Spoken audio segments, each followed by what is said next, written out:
Blender camera zoom animation. If this guide helpful, don't forget to like and subscribe.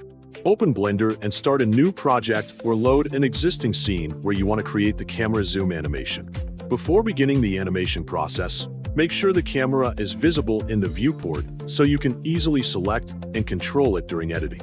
Select the camera by left-clicking on it directly in the scene or by choosing it from the outliner panel on the right side of the screen.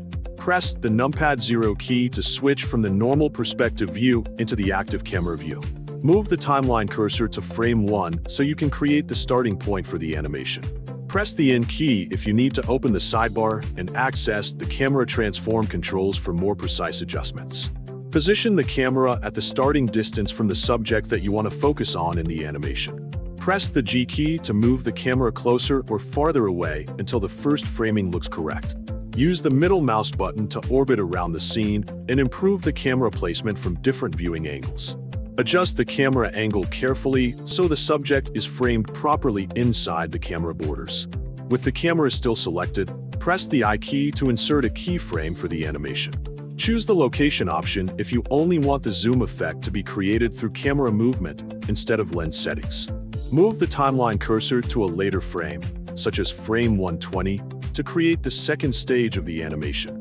Press G again and move the camera closer to the object to create a smooth zoom in effect.